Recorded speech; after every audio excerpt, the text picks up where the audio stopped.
Hello বন্ধুরা, প্রভাতিস ব্লগের নতুন একটা ভিডিওতে তোমাদের সকলকে জানাই স্বাগত। আশা করি সবাই খুব ভালো আছে, আমিও তোমাদের ভালোবাসায় খুব ভালো আছি। আর ডাক্তারবাবুর সাথে একটু রাগারাগি হয়েছে। আসলে বেরোনোর আগে সবারই বাঙালিদের এটা হয়, কোথাও বেরোনোর আগে একটুখানি টুকটাক ঝামেলা হয়, তারপর আবার ঠিক হয়ে গিয়েছিল, সেটা না। আমাদের বেশিক্ষণ রাগারাগি থাকে না। তারপরে দেখো চলে এসেছি ঐশানীর বার্থডেতে। বার্থডে ঠিক না, আবার অন্নপ্রাশনও না, যাই হোক। তো দেখো এই যে পুচকিটা খুব নাকি কান্নাকাটি করছে, দুপুর থেকেই নাকি খুব কান্নাকাটি করছে। আর এটা হচ্ছে আমার ননদ, মামা শ্বশুরের মেজো মেয়ে। আর এই যে পুচকিটার মা, এটা ছোট ননদ হয়, ওই মেজো ননদ। এরা আর কি 3 বোন, আহ, আমাদের বাড়ির মতোই 3 দিদি। তো এটা ছোট, আর এটা বড়দি, আর এটা হচ্ছে মেজদি। তো সবার ভিডিও করছে, আর পাশেই মামা ছিল। মামা বলছে আমার ভিডিও করবে না, আমাকে তুলবেন, এরকম একটা ব্যাপার। আর আমার বড় ননদকে তোমরা সবাই তো চেনোই, এই যে আমার বড় ননদ, আর এটা হচ্ছে জামাই বাবু। তো সবাই এসেছি, টুম্পাদিও এসেছে, আমার ছোট ননদও এসেছে, শুধু আসেনি আমার মেজো ননদ সম্পাদি আসেনি। আর তারপরে দেখো দেখা টাকা করে চলে এলাম ফুচকা খেতে। স্টলে ছিল হচ্ছে ফুচকা ছিল, আর জানো তো ফুচকাওয়ালাটা এত স্লো এত স্লো, আমি শুধু ভাবছি যে কি করে। অনেক লোকজন হলে আমরা বিয়ে বাড়িতে খাচ্ছি, তাতেই কত স্লোভাবে ফুচকা দিচ্ছে, এরকম একটা ব্যাপার। তো দেখো মাসি শাশুড়ি আমার পাশে দাঁড়িয়ে আছে। মাসি শাশুড়ি একটা নাতনি হয়েছে পুচকি, তো তাকে বাড়িতে রেখে এসছে মাসি শাশুড়ি। একাই এসেছে, তো সেই কারণে বৌমাটা আসেনি পুচকির জন্য। আর ও নাকি খুব কান্নাকাটি করছিল, জানো তো।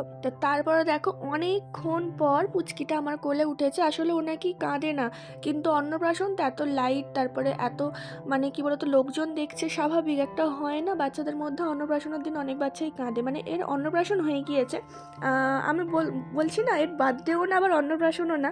তো যাই হোক, এর হয়তো বয়স এখন 11 মাস বা 10 মাস এরকম কিছু একটা হবে। আর আমরা বেরিয়েছিলাম বাড়ি থেকে রাত 9টার সময়, তো ওখানে গিয়ে 9:30টায় পৌঁছেছি। চেনা রাস্তা তাও ভুলে গিয়েছিলাম, অন্য রাস্তায় চলে গিয়েছিলাম। তো তারপরে দেখো অনেকটাই রাত হয়ে গিয়েছিল। আর স্টলে যেগুলো ছিল সেগুলো তোমাদেরকে তো বলাই হলো না। স্টলে ছিল হচ্ছে হালিম ছিল, যেটা আমি একদমই খাইনি, আগেও কখনো খাইনি, আর ওখানে গিয়েও ট্রাই করিনি। হালিম ছিল, ফুচকা ছিল, আর আইসক্রিম ছিল। আর তারপরে দেখো টুম্পাদি বড়দি সবাই খেতে বসে গিয়েছে। ডাক্তারবাবুকেও বললাম যে তুমি বসে পড়ো। আমি একটা সিট পেয়েছিলাম, সেটা ছোট নন্দার মেয়েকে দিয়ে দিলাম, তার কারণ হচ্ছে ওর কালকে আবার পরীক্ষা আছে। তো তারপরে আমি বেরিয়ে আসি, দেখো খাবারের সামনে আর কি কত ভিড়। তো তারপরে আমি বেরিয়ে আসি, তারপরে ডাক্তারবাবু ফোন করে যে একটা সিট আছে, তুমি ছেলেকে বসিয়ে দাও। আমি বললাম যে না, ও আমার সাথেই বসবে, তুমি বরং বসে পড়ো। ও বসছিল না, তো আমি বললাম না, বেশি রাত করে লাভ নেই, আর সবথেকে বড় কথা সিট পাওয়া যাচ্ছে না, তো তোমরা বসো, আমি আর ছেলে পরের ব্যাচে বসবো। তো দেখো বসে পড়েছি। এখন ডাক্তারবাবু আমার জন্য সিট রেখেছিল, সবাই বসে পড়বো। তারপরে ভিতরে ঢুকেছি। আসলে এত ভিড় এত ভিড়, নিজেরই খারাপ লাগছিল যে ভিতরে যাব যদি সিট না পাই, এরকম একটা ব্যাপার। আর জানো তো বন্ধুরা, বাবুর না খুব খিদে পেয়েছিল, তার কারণ হচ্ছে 5টার সময় ওকে ম্যাগি করে খাইয়েছিলাম। আমাদের বেরোনোর কথা ছিল 7টা থেকে 7:30টার মধ্যে, কিন্তু আমরা 9টার সময় বেরিয়েছি, তার কারণ হচ্ছে পেশেন্ট ছিল। তো স্বাভাবিক 5টার সময় একটা ম্যাগি খেয়ে তখন রাত 11টা বেজে গিয়েছে, 11টা তার বেশি, হ্যাঁ 11টা বেজে গিয়েছে রাত।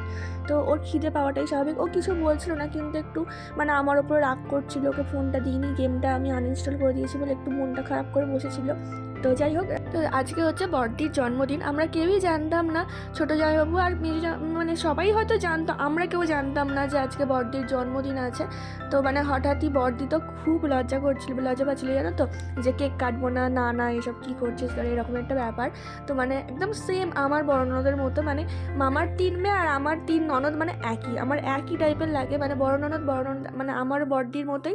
আবার ওই বাড়ির মেজো ননদ, এই বাড়ির মেজো ননদ একই টাইপের, ওই বাড়ির ছোটো ননদ, এই বাড়ির ছোটো ননদ, একই টাইপের লাগে আমার। তো যাই হোক, দেখো সবাইকে কেক খাইয়ে দিচ্ছে দিদি। আর ওই যে দেখো পিছনে দাঁড়িয়েছে, ওটা বড়দির ছেলে। আর পাশে ইয়েলো কালার কুর্তি পরে দাঁড়িয়েছিল, ওটা হচ্ছে মেয়ে। আর এটা হচ্ছে দেখো পুচকিটার বাবা, এই যে ছোটো জামাইবাবু, ওই মামার বাড়ির ছোটো জামাইবাবু। আর কাছাকাছি তোমরা আমাকে বা আমার ছেলেকে কাউকেই দেখতে পাচ্ছ না, তার কারণ হচ্ছে আমরা না তখন খেতে বসেছিলাম, জানো তো। আমি তো বললামই যে সবার পরে আমরা বসেছি, সবার খাওয়ার পরে। তো এখন ডাক্তারবাবু ভিডিওটা করে দিচ্ছে। তো তারপরে দেখো আইসক্রিম খাবো না ভেবে দেখলাম যে ভ্যানিলা ফ্লেভার ছিল, তো সেই কারণেই খেলাম, কারণ আমার ভ্যানিলা ফ্লেভারের আইসক্রিমটা এখন খুব ভালো লাগে। আগে চকলেট ভালোবাসতাম, জানো তো, কিন্তু এখন আর চকলেট ফ্লেভারটা ভালো লাগে না, কিন্তু ভ্যানিলাটা খুব ভালো লাগে। তারপরে আবার একটা আইসক্রিম আনতে গেলাম, কিন্তু তখন বাটারস্কচ ছিল, যেটা আমার একদম পছন্দ না, একদম না, খুব একটা ভালো লাগে না।